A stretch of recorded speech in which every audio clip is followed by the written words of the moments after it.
जब आईएएस अफसर मुआयने के लिए अस्पताल पहुंचे।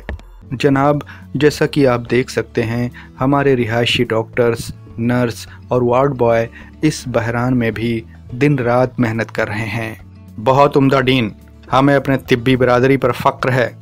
लेकिन सच्चाई कुछ और ही थी। जैसे मुंबई के केईएम अस्पताल के एक रिहायशी डॉक्टर ने ट्वीट करके बताया, अफसरान और अखबारात में दिखाया जा रहा है कि पूरा अमला काम पर है, मगर अक्सर रिहायशी डॉक्टर खुद ही सारा काम कर रहे हैं। 35 सीरियस मरीजों के वार्ड में जहां किसी भी रिश्तेदार को मदद करने की इजाज़त नहीं होती, वहां 3 रिहायशी डॉक्टर अकेले ही सब काम कर रहे हैं, क्योंकि मुआविन गायब हो गए हैं। हमें मरीजों को खाना खिलाना होता है, वो अकेले वॉशरूम जाने के काबिल नहीं, उन्हें हमें ही ले जाना पड़ता है। जिन लोगों को मरना नहीं चाहिए वो मर रहे हैं और हमें उनकी लाश को प्लास्टिक बैग में रखना पड़ रहा है। अगर कोई डॉक्टर गलती से छुट्टी का मुतालबा करता है तो डराया धमकाया जाता है। सर, मेरी तबीयत ठीक नहीं है, शायद मुझे 1 दिन के आराम की ज़रूरत है। नहीं, आप कहीं भी नहीं जा सकते। बिना इजाज़त के गए तो आप यहाँ अपनी डिग्री मुकम्मल नहीं कर सकोगे। बोझ के नीचे दबकर थक हार कर रिहायशी डॉक्टरों ने अफसरों के सामने ये मसला उठाया। हम सोच के बताते हैं, लेकिन मुबायना तौर पर उनकी खदशात के लिए एक बहरा कान बदल गया। जब कोई दूसरा रास्ता नहीं दिखा तो उन्होंने वीडियो अपलोड किया। हम कोविड-19 ड्यूटी पर काम कर रहे सीनियर डॉक्टर हैं। निज़ाम में खराबी दिखाने के लिए हमें धमकाया जा रहा है। बरा मेहरबानी हमारी मदद करें ताकि हकीकत दुनिया जान सके। अवामी अस्पतालों में खामियां कोई नई बात नहीं है।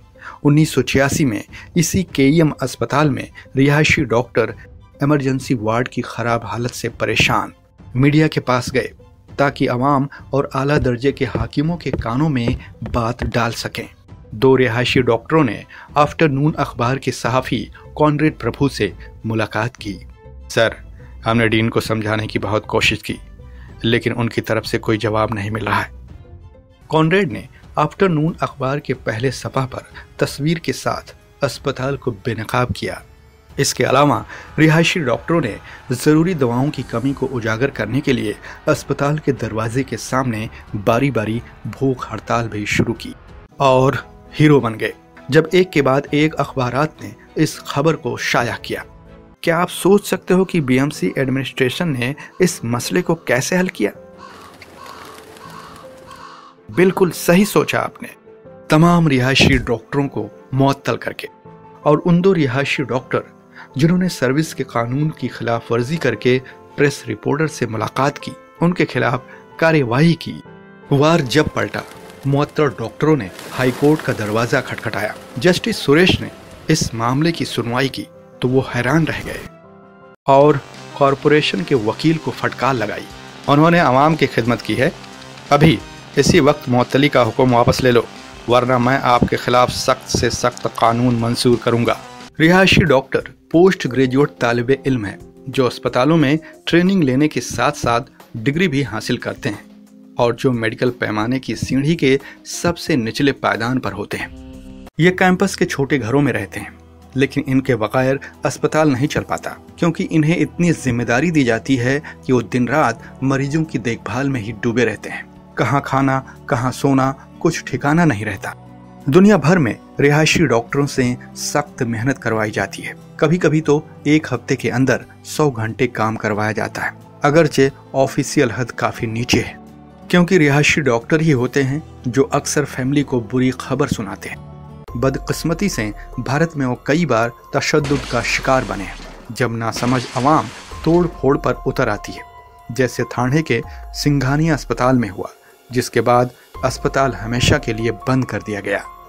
हाल ही में उन्हें कुछ कानूनी तहफ़्फ़ुज़ दिया गया जब अप्रैल 2020 में ऑर्डिनेंस मंजूर किया गया, जिससे डॉक्टरों पर हमला करने पर 7 साल की जेल की सजा होगी।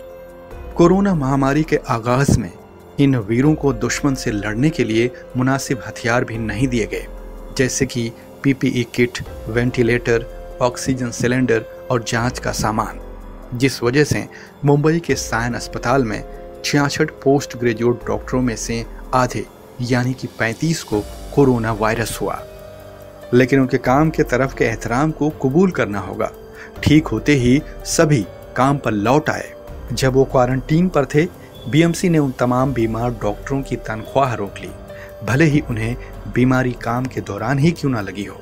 ब्रिटानिया और अमेरिका में किए गए एक मुतालबे में यह साबित हुआ, सेहत की देखभाल करने वालों को बाकियों के मुकाबले में कोविड-19 का लगभग 12 गुना ज्यादा जोखिम है।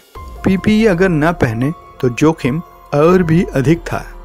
महाराष्ट्र में 5 नर्स एसोसिएशन के मुताबिक तकरीबन 500 नर्सें पीपीई के न होने की वजह से महामारी का शिकार, जिस वजह से नयाम तरबियत याफ्ता नर्सों और दूसरे साल के general nursing and midwifery diploma course GNM के तालिब की सेवन हिल्स अस्पताल की कोविड-19 वार्ड में पोस्टिंग की गई। हमें कोविड रोगियों की देखभाल करने के लिए सिर्फ 6 घंटे की ट्रेनिंग दी गई। तकरीबन 80 तीसरे और चौथे साल के MBBS तालिब को कोविड वॉरियर्स का नाम देते हुए जंग के मैदान में बलि के बकरे की तरह भेजा गया। बीएमसी ने अपने तमाम अस्पतालों के गैर हाजिर तबके 3rd और 4th मुलाजिमों को 3 दिन में ड्यूटी पर आने या बरतरफ का सामना करने की धमकी दी। काम में बेहतरी की यकीन दहानी और बर्खास्तगी के खतरे से लगभग 700 नर्स और मुआविन अमला काम पर वापस आए। रिहायशी डॉक्टरों की इस बहादुरी के बावजूद सरकारी अस्पतालों की हालत पूरे भारत में खराब है। वजीरों जिन्हें लॉकडाउन के दौरान कोविड-19 हुआ, ज़्यादातर वो निजी अस्पतालों में दाखिल होना पसंद किए, जैसे दिल्ली के वजीर सेहत सत्येंद्र जैन, मध्य प्रदेश के वजीर आला शिवराज सिंह चौहान, देहाती तरक्की के वजीर राम खिलावन पटेल, कोऑपरेटिव वजीर अरविंद सिंह भदौरिया, पंजाब के देहाती तरक्की वजीर तृप्त सिंह बाजवा, महाराष्ट्र के सामाजिक इंसाफ के वजीर धनंजय मुंडे, PWD मिनिस्टर और साबिक वजीर आला अशोक चौहान, कैबिनेट वजीर जितेंद्र अहवाड़, कर्नाटक के वजीर आला BS येदुरप्पा, तमिलनाडु के गवर्नर बनवारी लाल पुरोहित।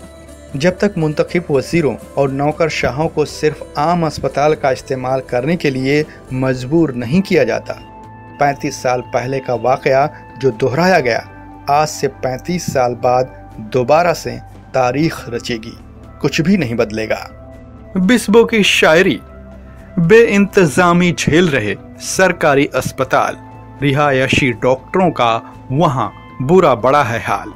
सुबह से शाम लड़ रहे कोविड से वो जंग, उनकी हिफाजत के सभी पर हैं रास्ते बंद। प्राइवेट का सुख भोगते VIP सब खास, बिस्बो पूछे अच्छा इलाज क्यों नहीं आवाम के पास।